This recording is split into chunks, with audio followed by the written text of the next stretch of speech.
Welcome to the Rise Above Project. I'm your host, Joe Perroni. I am a licensed marriage and family therapist, champion bodybuilder, and I've been a personal trainer for about 30 years. This podcast is about helping people with their emotional, spiritual, and physical fitness. I value strength, toughness, and truth. I despise complacency, the victim mentality, and following the herd. If you find my work to be valuable, please subscribe to my channel and tell a friend.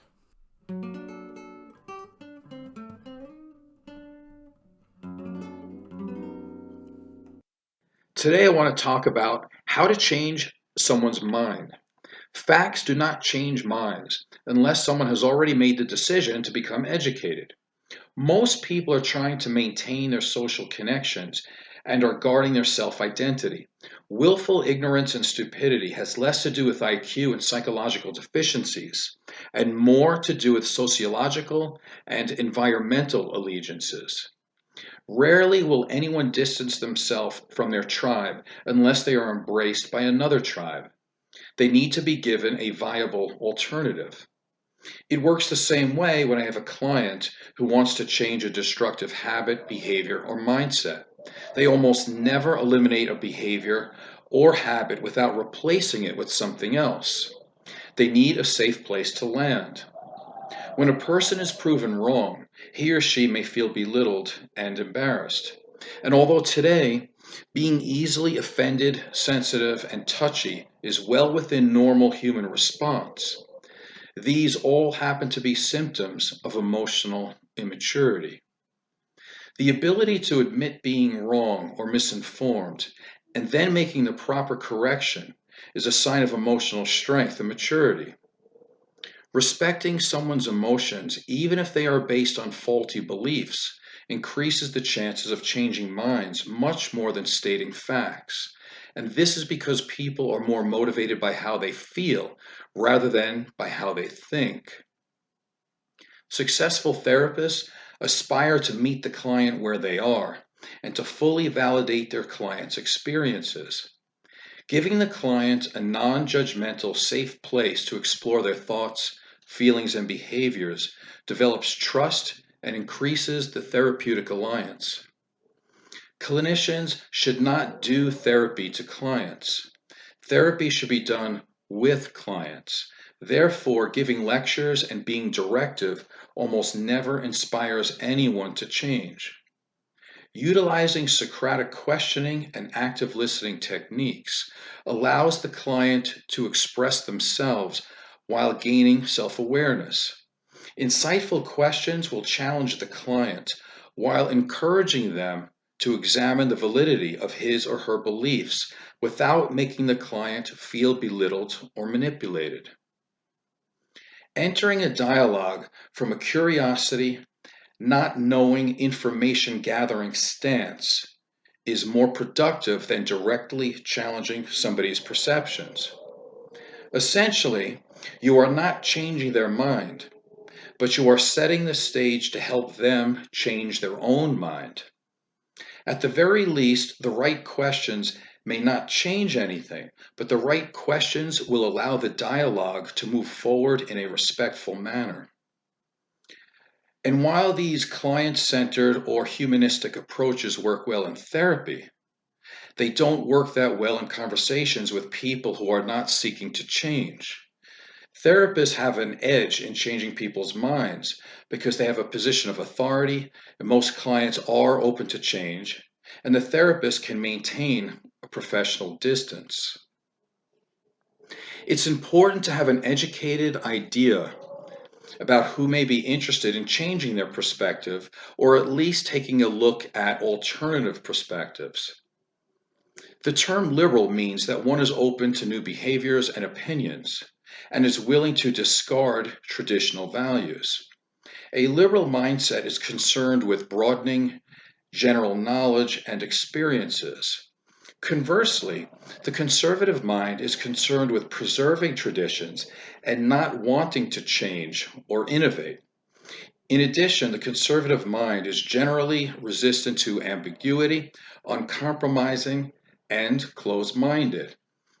It's important to know this information because by definition, it is difficult, if not impossible, to change someone's mind if they identify as conservative.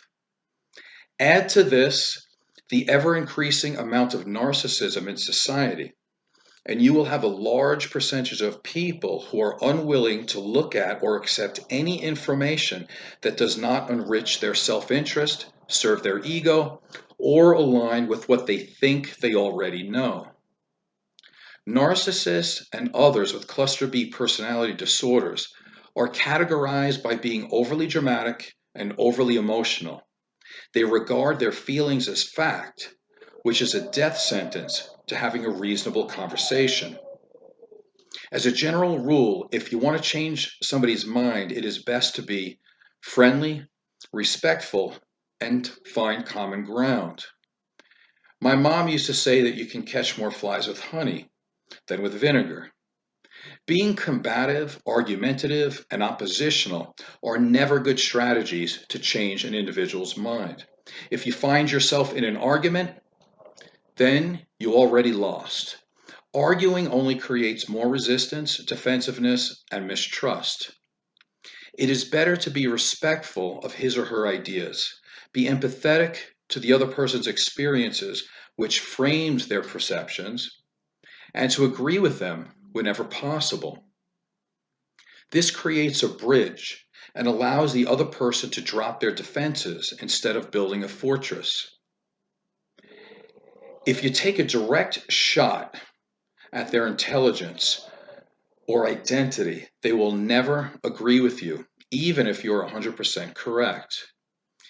Managing and manipulating somebody's emotions takes a tremendous amount of subtlety, finesse, and psychological jujitsu. But this is where it gets tricky. The people who have the most experience with reading people's emotions and who have the ability to manage and manipulate others' emotions are usually codependent people. Codependency is a trauma response known as fawning. It stems from living in a dangerous, invalidating environment with caregivers who may have been abusive, neglectful, unstable, or a combination of all three. If a caregiver abuses or neglects a child, it causes a rupture in the attachment and bonding necessary for a child to develop properly and safely.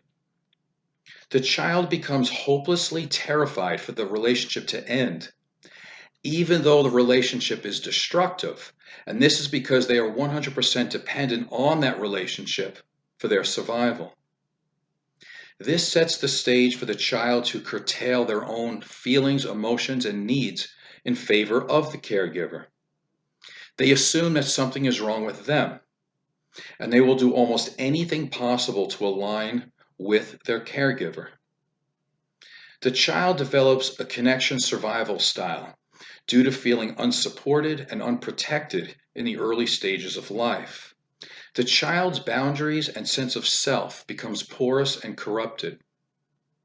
They may become people pleasers and learn to walk on eggshells to not upset their caregivers. The level of their selflessness is directly related to their caregiver's selfishness. Codependent people carry the lessons of their dysfunctional childhoods into their adult relationships. In summary, codependency is a neurotic compulsion to serve and placate others based on the terror of dealing with the negative emotions of others. Over time, this leads the codependent to be covertly angry and resentful. Covertly because they have learned that their feelings don't matter to other people, or they get punished for even having them. If the codependent fights against the compulsion to serve others by saying no or by ending the relationship, they usually experience intense guilt and toxic shame.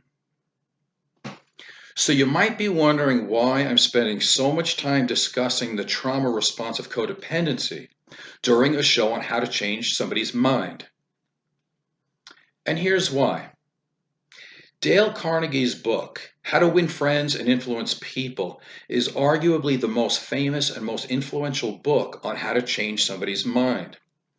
The ideas laid out in the book are still the cornerstone of teaching communication skills and how to change minds. It was published in 1936 and it was revised a few times as society has changed. The book should still be on everybody's must read list to improve business and communication skills. However, over 80 years have passed since the book was first published, and society has become increasingly more polarized, narcissistic, and antisocial. Dale Carnegie makes many suggestions, such as always make the other person feel important, praise and compliment the other person, but don't talk about yourself. Always admit when you are wrong, but don't challenge anybody else, even if you know that they are wrong. Verbalize derogatory things about yourself, especially if you believe the other person may already have that point of view of you. Let the other person do most of the talking while you listen, and your job is to take up as little space as possible in the conversation. All of these suggestions on how to win friends and influence people are almost an exact replica of the communication strategies of an invalidated child who grows up to have codependent relationships as an adult. These suggestions may work, but one must have the self-awareness to realize that if you have had significant relationship trauma as a child, you might re-traumatize yourself by trying to change another person's mind by utilizing these techniques. The suggestions of praising, complimenting, and letting the other person speak at your expense only feeds the narcissistic, antisocial, polarized person. And they might like you, which might feed the people pleaser in you. But you won't like yourself because you're doing the familiar dance of acquiescing to another's opinions at the expense of your own. And if you are trying to change somebody's mind in this fashion, you are utilizing the codependent technique of passive aggression. The Carnegie method only works when you are trying to change the mind of a respectful person who is genuinely interested in having a reciprocal conversation, and they are not hampered by prejudice, over-identification, looking to exploit you, and or have a personality disorder. In modern times, the most reliable way to change somebody's mind, unfortunately, is with fear. For example, parents who are fearful of vaccinating their children may not be swayed to vaccinate their children no matter how much data points to measles outbreaks in areas where parents are anti-vaxxers. But they may be more willing to change their minds if there is a measles outbreak and their own children become infected. However, even fear tactics are not reliable when trying to change minds. A 2013 study by the Campbell Collaboration found that juveniles who participated in Scared Straight programs committed 28% more crimes than non-participants. Scare tactics and fear-based messaging has not worked to curb adolescents' desire to experiment with drugs, alcohol, tobacco, or sex. Rachel Beitkoffer, who is a well-respected political scientist, believes that there are not enough swing voters to choose a president.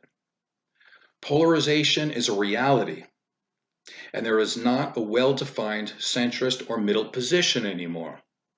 She believes that modern American elections are rarely shaped by voters who change their minds, and that elections are won or lost depending on who is the most motivated to vote. Therefore, she suggests to disregard trying to change anybody's mind and to spend more time trying to get out the vote of like-minded people. And again, this does not bode well for those who enjoy reciprocal, respectful conversations. From my personal and professional perspective, I still think it's best to take the high ground and be respectful of other people's thoughts and opinions in all areas of life. Ask questions, be inquisitive, be complimentary. But don't be resentful if your goodwill is not reciprocated. The challenge is to have the moral high ground from a position of emotional strength and awareness rather than acting on unconscious dysfunctional programming. It is never necessary or advisable to adopt a fawning position where you make yourself small to make another person feel big, or to feign ignorance to make the other person feel smart. It's always virtuous to respect the other person, but do not forget to respect yourself. Stand your ground and deliver your message while still being open to new information as it presents itself. Spend more time developing your own mind instead of trying to change others. Great leaders are followed voluntarily. They don't have to coerce other people. I hope you enjoyed today's show. I am Joseph Perroni from the Rise Above Project. Please subscribe and tell a friend. Thank you.